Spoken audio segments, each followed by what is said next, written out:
Listen, Mom, I'm going to be 10 years old. I'm going to be world champion.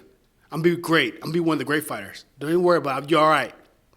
Wow, you spoke that into existence. When I was 10. Hey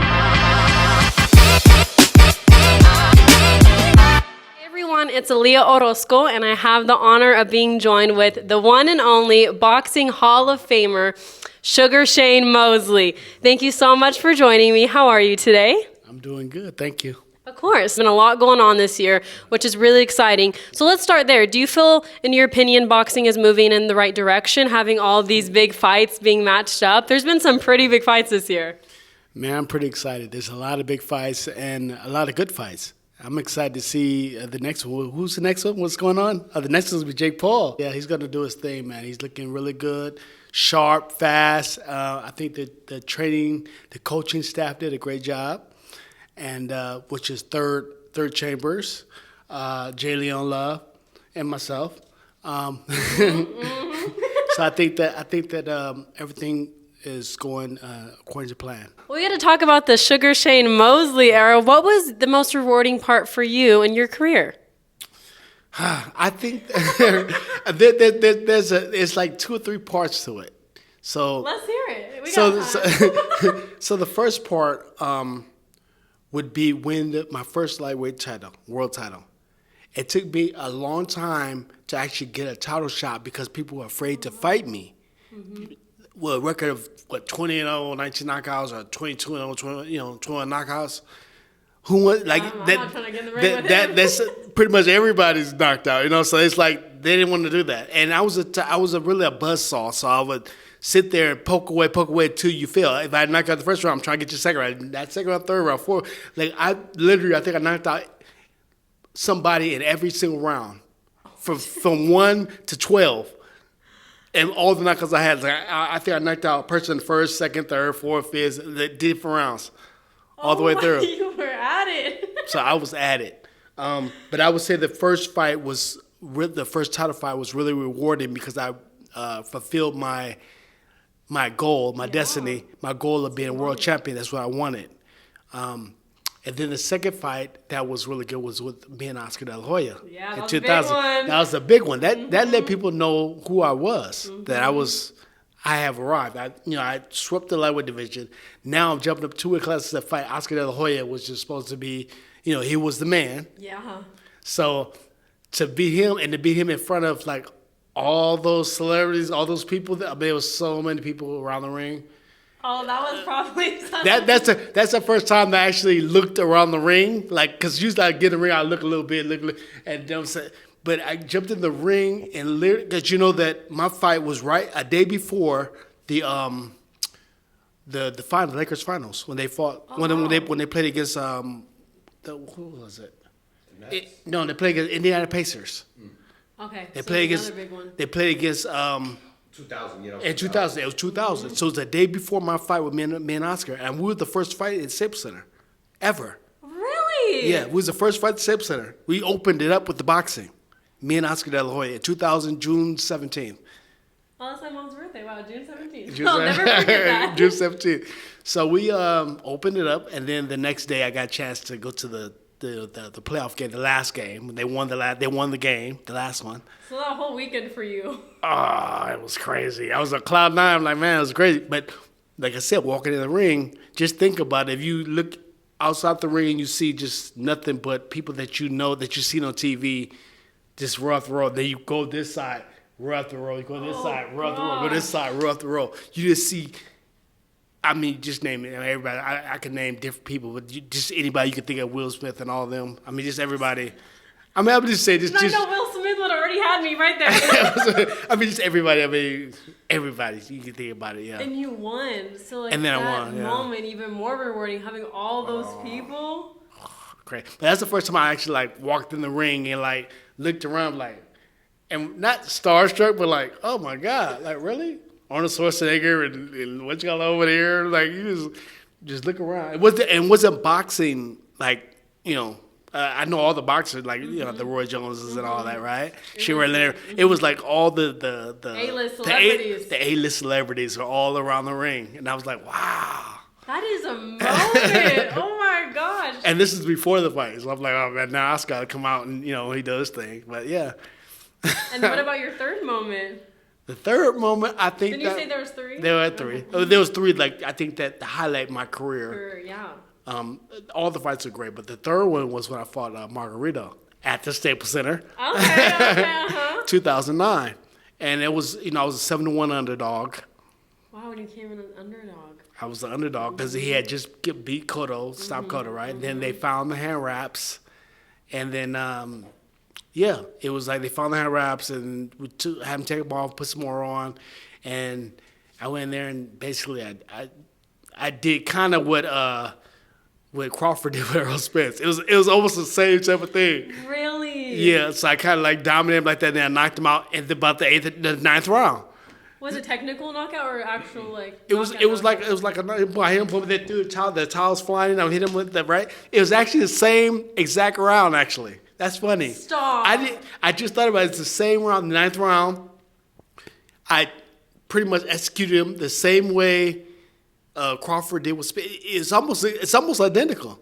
Now that I think about it, yeah. I'm like, wait, now that we're talking about it. The only thing that's different is that I was such a big underdog.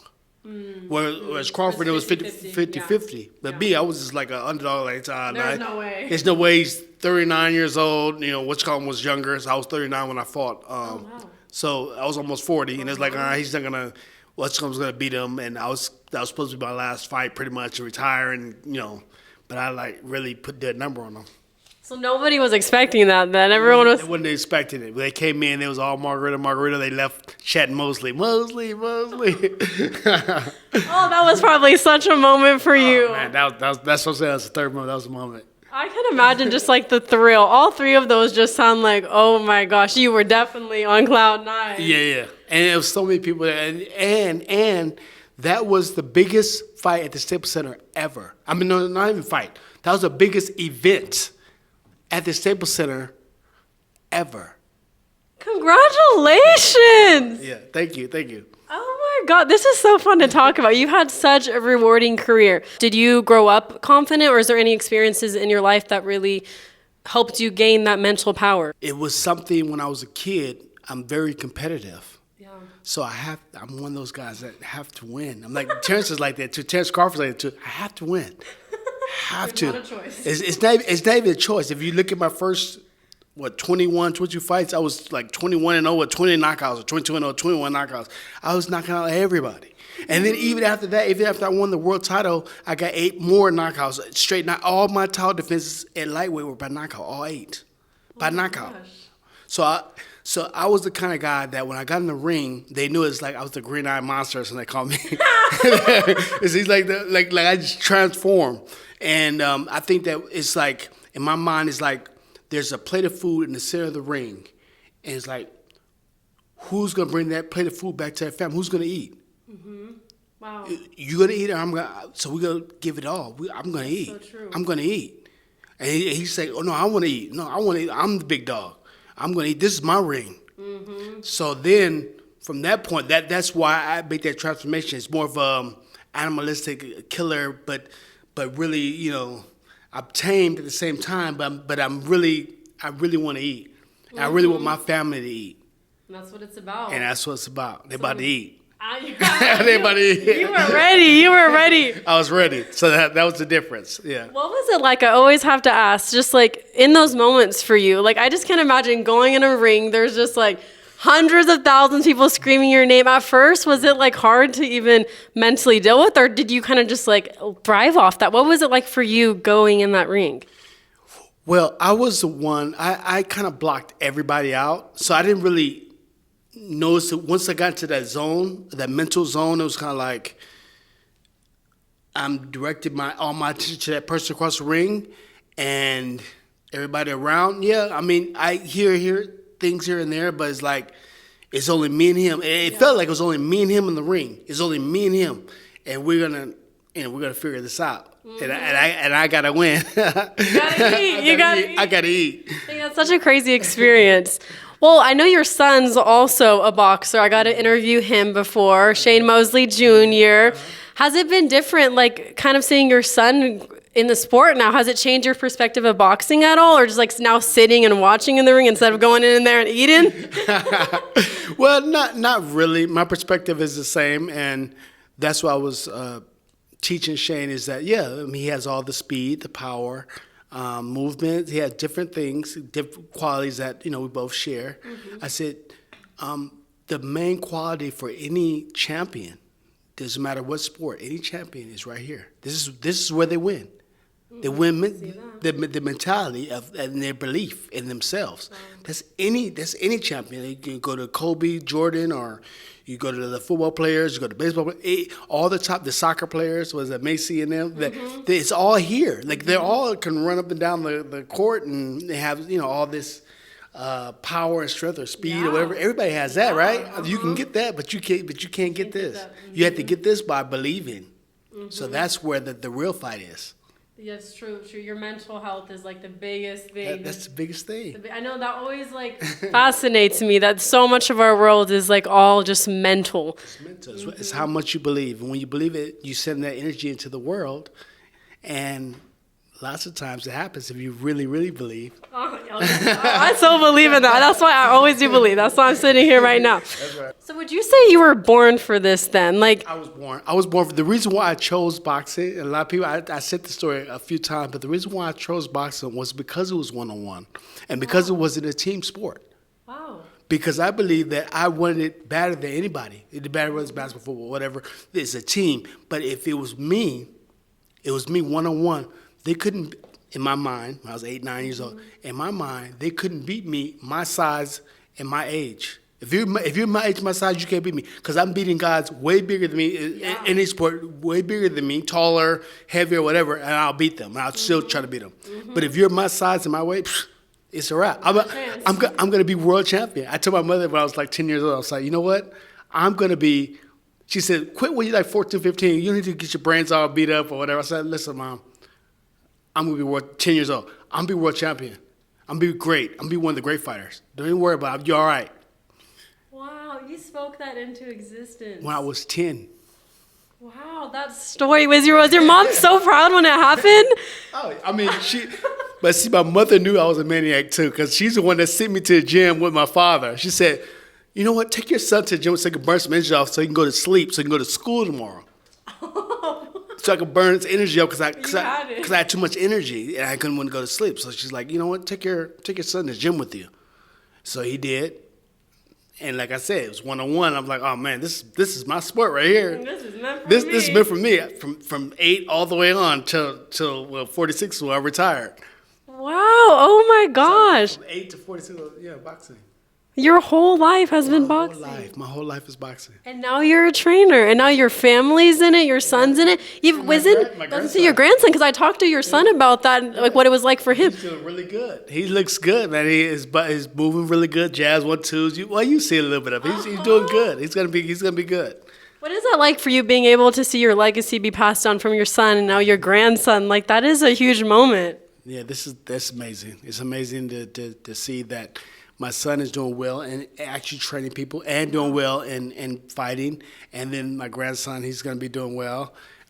It just seeing all the people that surround me that enjoys the sport that I took up that I want to be a part of that. It's a great feeling. I love that. What has been like the biggest thing you've learned in your career? Like looking back at it now, where you're at, what would you say? You're like, I don't know. I mean, as far as being on a positive note, just staying true to yourself and going for your goal, going for it, Even when you think that it's not going to happen, I think that it's almost impossible. It's like believe in yourself. Believe that you can do it. Believe that you can accomplish and overcome. Believe that you can be that superstar. Believe that you could be great. Believe it. And really believe and go for it. And it'll happen. Don't let nothing deter you. Don't let nothing like take you off your course, off your path. If you're still on the path, believe, man, magical things can happen. So true. Yeah. I feel like I needed to hear that. I was like, I received all of that. Yes, all that good energy. It's so true. Yeah. Belief is really like the first thing to accomplish any of your goals. I mean, your life is literally showing it. A 10-year-old was like, I'm going to be world champion. You want something to be great. And Yeah, you, one of the great ones. I'm just like I remember Sugar Ray Robinson's wife before he passed away. His wife, I was 14, 15 years old. It's like, my name is Sugar. She's like, oh, well, you have to be good to be a sugar. I'm like, I'm good. I'm gonna be world champion. I'm gonna be great. She's like, okay, you gotta be good. Come on, you're a sugar. You gotta be great. oh And my gosh. yeah, it's that great Sugar Robinson. Yeah. And look at the sugar. That is right. Sugar is great in the name. Yeah. Well, it's been so lovely talking with you. This is such a great conversation. You are such an amazing person. I'm so happy we had the time to sit down and talk. Is there anything else you want to share with the fight fans watching? Any last word from Sugar Shane Mosley, the one and only? Well, one last thing I can say is watch my boy Jake Paul. He's going to do an amazing job out there. He had a amazing camp, and I'm excited. I'm excited to see him show all the things that he's learned in this camp. So stay tuned. Bye, guys.